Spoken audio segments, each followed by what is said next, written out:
ஒருத்தனை ஏமாத்தணும்னா அவன் கிட்ட கருணை எதிர்பார்க்க கூடாது, அவன் ஆசையை தூண்டணும். அதான் பேசி. Welcome back to our channel. எவ்வளவோ படம் வந்துருச்சு இந்த எம்எல்எம்மை பற்றி. அது எப்படிலாம் ஏமாத்துறாங்க, எவ்வளோ சீட்டிங் பண்ணுறாங்க அப்படின்னு சொல்லலாம் படம் வந்துருச்சு. அந்த படத்தில் வர்ற மாதிரி தான் ஒருத்தனை ஏமாற்றணும்னா அவன் ஆசையை தூண்டணும். ஏன்னா எனக்கு ஒரு ரீசெண்டாக ஒரு மெசேஜ் வந்துச்சு. அந்த மெசேஜில் ஆன்லைன் ஜாப் அப்படின்னு சொல்லிட்டு வந்துச்சு. நோ இன்வெஸ்ட்மெண்ட், இது யாருனாலும் இந்த ஜாப் பார்க்கலாம் அப்படின்னு சொல்லிட்டு வந்துருந்துச்சு. சரி ஓகே, என்ன ஜாப் அப்படின்னு கேட்டால் அவங்க சார் எனக்கு உங்களுக்கு ஒரு லிங்க் அனுப்பி விட்றோம், அந்த லிங்க்கில் எல்லாமே டீட்டெயில்ஸ் இருக்குது, ஒரு வீடியோ இருக்குது, அதில் நீங்கள் ஒரு 45 மினிட்ஸ் அந்த வீடியோ இருக்கும், நீங்கள் ப்ளே பண்ணி பாருங்கள் அப்படின்னு சொன்னாங்க. சரி ஓகேன்னு சொல்லிட்டு அனுப்பிவிடுங்க அப்படின்னு சொல்லியிருந்தேன். அவங்களும் அனுப்பி விட்ருந்தாங்க. அந்த வீடியோவை நான் உட்காந்து பார்த்தேன். கிட்டத்தட்ட ஒரு 1/2 hour வந்து அவன் புகழை அவனே பாடிக்கிறான். என்ன சொல்கிறான்னா, மல்டிநேஷனல் கம்பெனியில் அவன் ஒர்க் பண்ணியிருந்தானா, ஒர்க் பண்ணிவிட்டு நான் அந்த ஜாப்பை குயிட் பண்ணிவிட்டு திரும்ப நான் இந்த ஃபுல் டைமாக இந்த எம்எல்எம்க்குலாம் நான் வந்துட்டேன் அப்படின்னு சொல்கிறான். எதுக்கு மல்டிநேஷனல் கம்பெனியை விட்டுட்டு இதுக்குள்ளே வந்தார்னா, இவன் கிட்டத்தட்ட இதுலேயே ஒரு 5 lakhs 6 lakhs சம்பாதிக்கிறான் போல், BMW கார் வச்சுருக்கான் போல். அந்த படத்தில் வர்ற மாதிரி இவன் உட்காந்து பேசுகிறான்.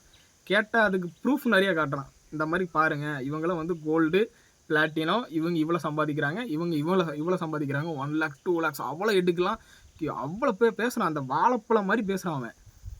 அவன் பேச்சை கேட்டால் அத்தனை பேரும் உள்ளே வந்துடுவாங்க. ஏன்னா அந்த மாதிரி தான் அவன் பேசிகிட்டு இருக்கான். கிட்டத்தட்ட ஒரு 1/2 hour பேசியிருந்தான். 1/2 hourக்கு மேலே நானும் 1/2 hour இது என்ன தான் பிஸ்னஸ் சொல்ல வாரான் அப்படின்னு கேட்டுக்கிட்டே இருந்தேன். திரும்ப ஒரு 1/2 hour. ஏன்னா அந்த வீடியோ வந்து நம்ம பாஸ் பண்ணி ஓட விட்டுலாம் பார்க்க முடியாது, அதை ஃபுல்லாக பார்த்து தான் ஆகணும். ஏன்னா அந்த மாதிரி தான் அந்த வீடியோ அவங்க லிங்க் செட் பண்ணி சென்ட் பண்ணுறாங்க. திரும்ப நான் அவன் என்ன தான் சொல்ல வரான் பார்த்துருமே அப்படின்னு சொல்லிட்டு பார்த்தா அவன் கடைசியில் சொல்கிறான். ஒரு 30 minutes பேசிட்டு அதுக்கப்புறம் தான் அவன் பிஸ்னஸ்க்குள்ளேயே வாரான். என்ன மாதிரி பிஸ்னஸ் அப்படின்னு சொல்லிட்டு அவன் என்ன சொல்கிறான்னா, இன்வெஸ்ட் பண்ண தான் செய்யணும் அந்த வேலையை பொறுத்த வரைக்கும். ஆனால் அவனுக்கு என்ன பண்ணி அனுப்பிவிட்றானு, நோ இன்வெஸ்ட்மெண்ட் அப்படின்னு சொல்லிட்டு சென்ட் பண்ணுறானுங்க. ஒரு ப்ராடக்ட் பர்ச்சேஸ் பண்ணணுமா, அவன் ஒரு ஸ்கீம் வச்சுருக்காங்கன்னா அந்த ஸ்கீமை நம்ம பர்ச்சேஸ் பண்ணணும்.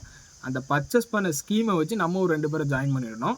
அவன் மூலயமா அந்த 2 பேர் ஜாயின் பண்ணி விட்டது மூலயமா நமக்கு ஒரு இன்கம் வரும். அதுக்கப்புறம் அவன் ஒரு 2 பேர் ஜாயின் பண்ணி விடணும்.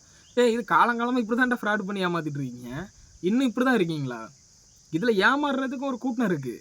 இந்த மாதிரிலாம் ப்ரூஃப்லாம் காமிச்சா அதில் ஏமாந்துருக்கோ, ஓகே நம்ம இதில் இன்கம் எடுக்கலான்ட்டு நீ ஒரு இத்து போன ப்ராடக்ட்டை கொடுப்பா, நான் அதை சேல் பண்ணணும். நீ 10 ரூபாய்க்கு வாங்கிட்டு நீ என்கிட்ட 50 ரூபாய்க்கு விற்பா, நான் அதை 50 ரூபாய்க்கு 100 ரூபாய்க்கு விற்கணும். இப்படி ஃப்ராடு பண்ணிட்டு அலையிறீங்க. ஏன்னா இதை வந்து ஏமாந்து அலையிறதுக்குலாம் நிறைய பேர் இருக்கானுங்க. இதை ஃப்ராடுன்னு சொன்னால் நம்ம மேலே கேஸை போடுவானுங்க. நான் வந்து கரெக்டாக தான்டா நான் நடத்திட்டு இருக்கேன் அப்படின்னு சொல்லிட்டு நம்ம மேலே கேஸ் போடுவான். இந்த வீடியோ ஒரு வைரல் ஆச்சுன்னா கண்டிப்பாக கேஸ் போடுவோம் நம்ம மேலே.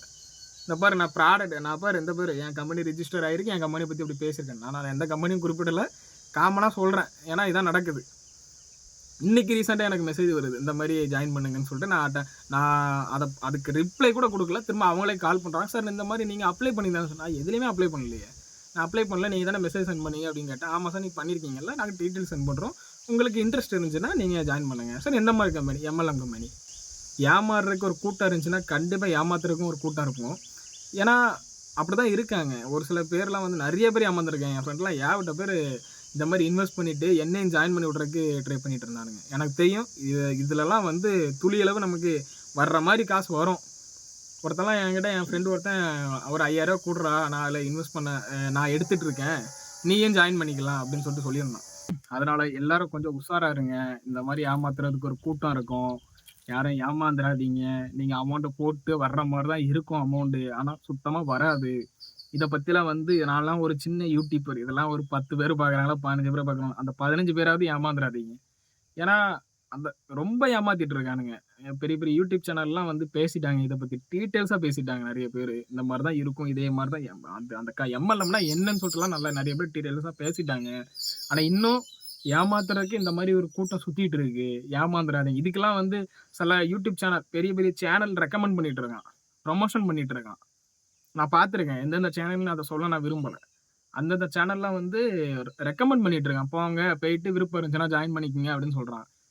ஒரு 3 million 4 million சப்ஸ்கிரைப் வச்சுருக்கவனே இந்த மாதிரி தான் இந்த மாதிரி ஒரு ஜாப்பில் இழுத்து விட்றானுங்க. அந்த ஜாப்பை பற்றி உனக்கு தெரியுதுல்ல. ஒரு சில பேர் இதில் ஆசையில் சரி ஓகே நம்ம ஜாயின் பண்ணி விடுவோம்னு சொல்லிட்டு 2 பேரை ஜாயின் பண்ணி விட்டு அவனுங்களுக்கு இன்கமும் வராமல் அந்த ஒரு 5000 சொல்கிறது எவ்வளோ பெரிய அமௌண்ட்டு பார்த்துக்குங்க. அதனால் வந்து கொஞ்சம் உஷாராக இருந்துக்குங்க. ஒரு இதில் நீங்கள் வந்து இன்வெஸ்ட் பண்ண போகிறீங்க, அது 1000 இருந்தாலும் சரி, 2000 இருந்தாலும் சரி, எவ்வளோ அமௌண்ட்டாக இருந்தாலும் சரி, சின்ன அமௌண்ட்லேருந்து பெரிய அமௌண்ட்லேருந்து கொஞ்சம் யோசிச்சுடுங்க.